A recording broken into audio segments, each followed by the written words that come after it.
Donc il s'agit de M. M, âgé de 83 ans, aux antécédents d'hypertension sous le prix 25, qui n'est pas tabagique. Il a été adressé de l'hôpital régional de Médine pour prise en charge d'une thrombopénie sévère avec un syndrome hémorragique. Donc c'était un épistaxis de grande abondance. Il a été en fait hospitalisé au service de médecine. Donc c'est un cas de médecine.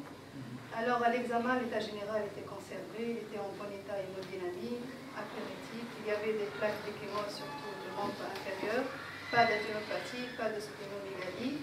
À la biologie, donc une hémoglobine à 12, les blancs à 4800. Vous voyez ici une thrombopénie sévère avec des plaquettes à 12 000 et un syndrome inflammatoire avec une BS à 82. Donc le traitement a été symptomatique au début avec donc, transfusion par des culots plaquettaires. L'évolution a été marquée quelques jours après par l'apparition d'une hémoptysie de moyenne abondance. Donc à cette occasion, une radiographie du thorax a été faite. Vous voyez la radio. Donc en fait, il y a des opacités interstitielles, alvéolo-interstitielles bilatérales. Alors on a complété par une TDM thoracique.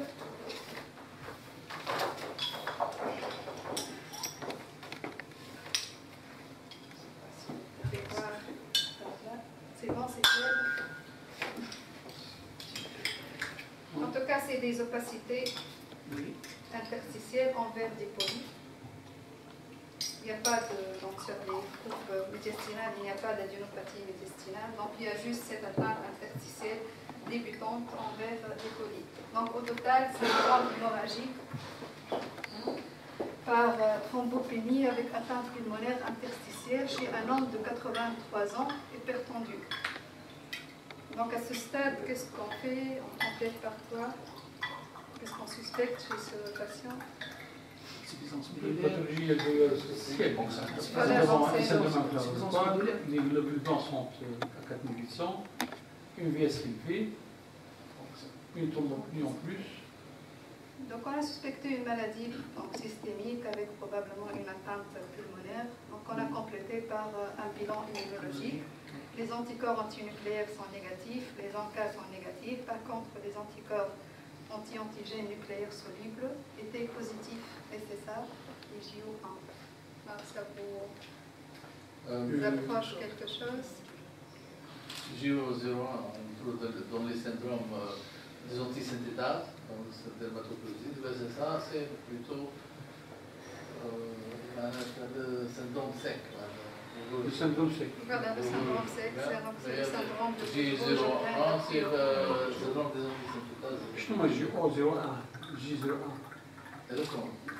C'est des antigènes solubles. Les antigènes solubles. Quand tu demandes des anticorps anti-DNA positifs, quand ils sont des anticorps DNA positifs, ils peuvent vous donner un sous-type. C'est très très performant. Pour vous aider à vous donner. Donc, a priori, c'est un syndrome. Médicalement induit ou là? Médicalement. Là, où la femme primitive ou femme secondaire. Donc, médicalement, je ne pense pas, il n'y a que le prix. Le prix, non, il n'est pas connu donner des manifestations racadiques. Généralement, le contrôle au grain, c'est quand même une atteinte. C'est une maladie de système, voilà, mais je suis une atteinte. Oui, ça se manifeste, ça s'agit. Justement, donc ça, c'est. Voilà, donc c'est pas décrit dans la littérature, c'est généralement fait. Alors, donc, juste un petit rappel, le syndrome de Rouge-Rouge-Graine, c'est une maladie inflammatoire systémique chronique auto-immune touchant les glandes exocrines, surtout donc les glandes salivaires et lacrymales. Donc, il est à l'intersection des systèmes immunitaires, sécrétoires et nerveux. Donc, il est appelé syndrome sec. Il associe une xérostomie, c'est-à-dire une sensation de bouche sèche, une xérophthalmie, c'est la sécheresse oculaire, due à la destruction progressive des glandes lacrymales et salivaires par en fait un infiltrat lymphocytaire bénin. Donc c'est ça. Le diagnostic a été porté sur la biologie ou le diagnostic a été porté sur la biologie? Je pense que la médecine interne, juste par ton avec, mais je pense que c'était rétrospectivement, ils ont fait une biopsie. Voilà, ils ont complété par une biopsie labiale. du bilan. Ils ont commencé par le bilan immunologique. C'est pas c'est la biopsie, voilà, comme des critères diagnostiques. J'ai oublié de mentionner, mais c'est très important. Les critères de l'American Rheumatologic Society, il faut un critère de sécheresse du muqueuse. 6 critères. On a d'autres critères. Et comment expliquer comment punir فما تعطي une atteinte médulaire. parmi les mêmes فما une atteinte médulaire. Voilà. شوية les manifestations mais ça peut donner donc bon c'est pas un tableau complet. L'exyrophthalmie. Comment? Donc voilà, surtout c'est des glandes exocrines, mais ça peut toucher d'autres glandes ou d'autres systèmes. Voilà, c'est une maladie de système. Donc c'est une des maladies systémiques les plus fréquentes, à peu près 0,1% de la population adulte. Il s'observe essentiellement chez les femmes, 90%. Bon, là c'est un homme, ça inclut dans les 10% restants, et typiquement il est entre 40 et 50 ans. Dans 5 à 10% des cas, cette infiltration peut aussi concerner d'autres tissus. Donc les poumons, on va les détailler un peu, le pancréas, donc une pancréatite, le tractus gastro-intestinal, une gastrite chronique, l'œsophagite, l'ulcère, système hépatobiliaire, une cirrhose biliaire primitive, une hépatite auto-immune, les reins, donc ça peut donner une néphropathie interstitielle, la peau, la moelle osseuse, donc ça peut donner une atteinte médulaire, la thyroïde, les vaisseaux aussi vasculaires, un phénomène de Raynaud, une polyneuropathie sensitivo-motrice, donc ça peut donner des paresthésies des extrémités, et puis ça peut donc aussi toucher le système articulaire avec des arthralgies d'arthrite. Une atteinte ORL aussi peut être observée, sécheresse nasale, une muqueuse, des infections récidivantes, des otites récidivantes, et ça peut quand même donner parfois aussi une perforation de la cloison nasale. Là où le système immunitaire peut aller. Voilà. C'est une atteinte par atteinte médulaire, atteinte de la moelle osseuse.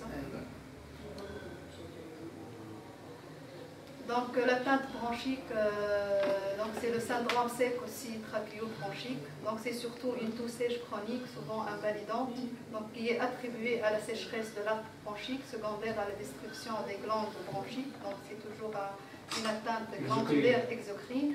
Ça touche donc souvent les femmes, comme on a parlé. C'est un syndrome obstructif portant sur les petites voies aériennes. Donc ça donne une hyperréactivité bronchique fréquente avec des rats sifflants, épaississement des parois des voies aériennes. Et au scanner, il y a donc une atteinte bronchiolaire par infiltration lymphocytaire localisée, pouvant donner une atylectasie, le syndrome du lobe moyen. Donc là, on n'a pas exactement ça sur le scanner. Des infections bronchiques récidivantes chez 20% des patients.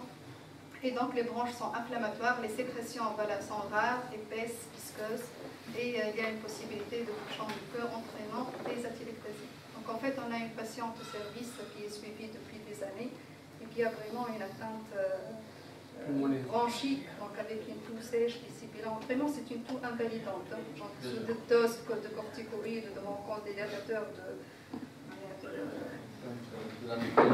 voilà, donc c'est une atteinte de la muqueuse, mais vraiment c'est une toux très invalidante. Chez M.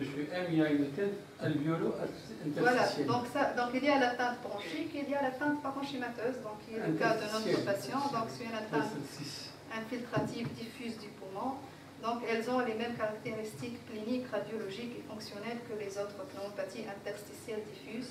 Il s'agit le plus souvent d'une pneumonie interstitielle non spécifique ou lymphoïde. Donc en fait, c'est un infiltrat lymphocytaire, même dans les glandes exocrines et tout. Donc c'est un infiltrat inflammatoire à base de lymphocytes.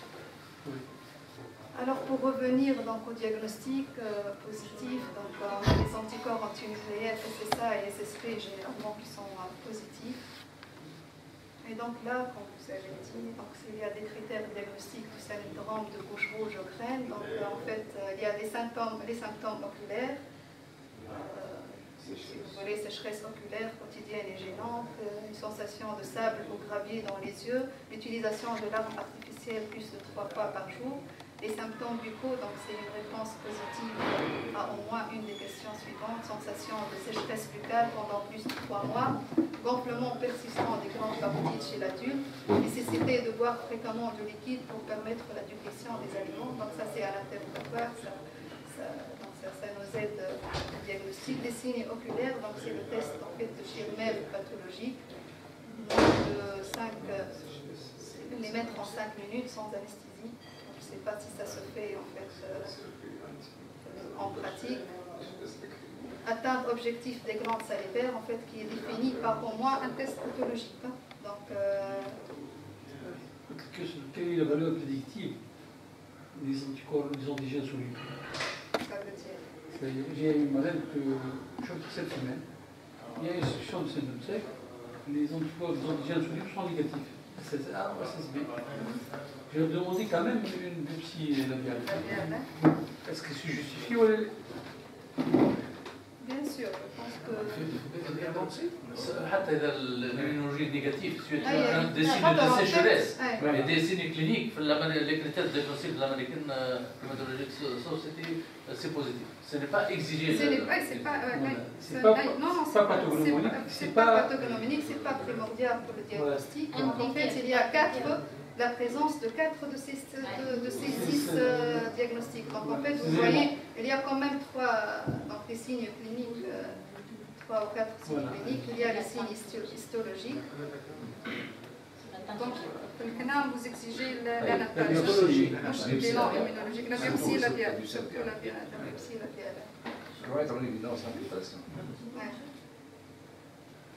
Voilà. Donc oui, en fait, il y a 2 types. Il y a le syndrome de Bush-Rogers-Guerin qui est primitif et il y a le secondaire, donc, qui a donc chez des patients qui ont déjà une maladie associée, voilà, donc autre connective. شوف اسمع بالنسبه للتان parenchymatose pulmonaire de Bush-Rogers, ça donne une pince, ça peut donner une lite, ça peut donner une bronchiolite, ça peut donner des lymphomes. Donc il faut faire attention à ce malade-là. Après, s'il développe un lymphome, il dit oh, le docteur va te le dire. Il faut faire, à mon avis, s'il est bien portant, il faut faire une fibroscopie bronchique et éventuellement un lavage alvéolaire. Un lavage alvéolaire pour voir la lymphocytose, pour voir, on avait dit qu'il est un syndrome hémorragique, c'est une hémorragie alvéolaire, il faut faire attention. À mon avis. Je ne sais pas si c'est dans le syndrome, bien sûr, c'est des amateurs partout, quoiqu'il n'a pas d'anémie. Donc il faut surveiller, on a un élément de syndrome mais il faut la noter, va détailler le fort pour le former juif. Donc à mon avis, il faut voir, vu l'état, bien sûr, bien sûr. Et vous l'avez traité comment? médecine interne, on va les juste voilà. médecine interne. Je sais pas qu'on a vu